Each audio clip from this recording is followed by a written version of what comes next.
Attachments on the ilium, starting with the anterior superior iliac spine.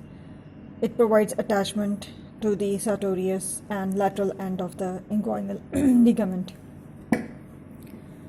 The outer lip of the ventral two-thirds of the iliac crest provides attachment to the facial letta in the whole extent. And then there is tensor facial letta in front of the iliac tubercle. This is the iliac tubercle, and in front of the iliac tubercle, tensor facial letta gets attached.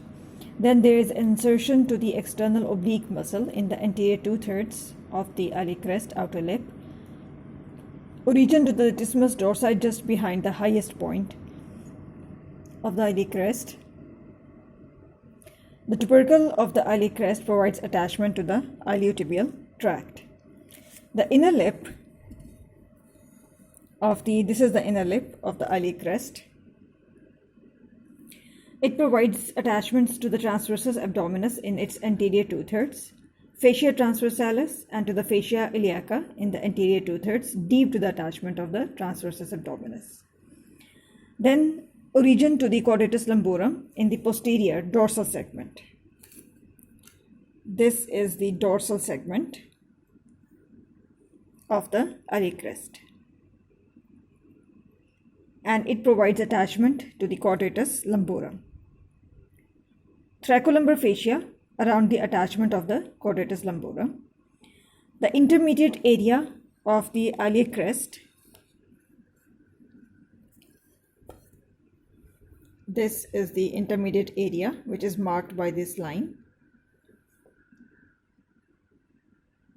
It provides attachment to the internal oblique muscle.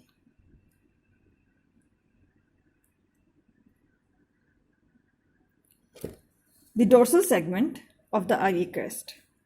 This is the dorsal segment of the iliac crest.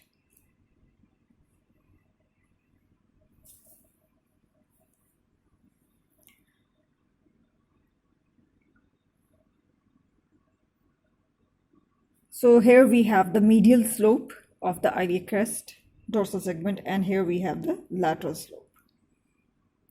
The lateral slope provides attachment to the gluteus maximus muscle. The medial slope provides attachment to the erector spinae muscle.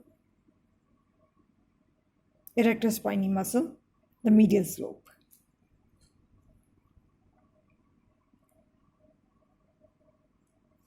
And deep to the attachment of the erector spinae, two ligaments get attached, interosseous and dorsal sacroiliac ligaments.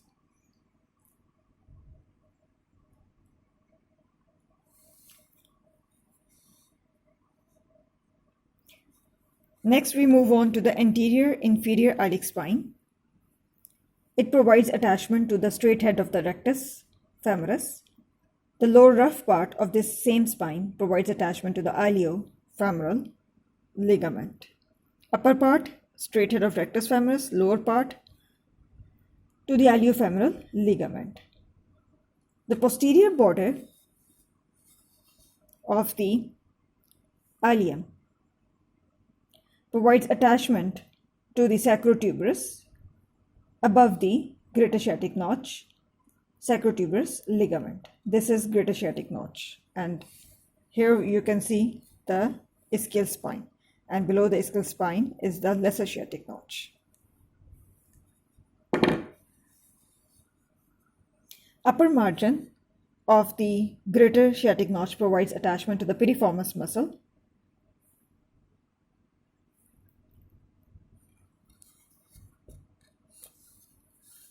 Over the gluteal surface,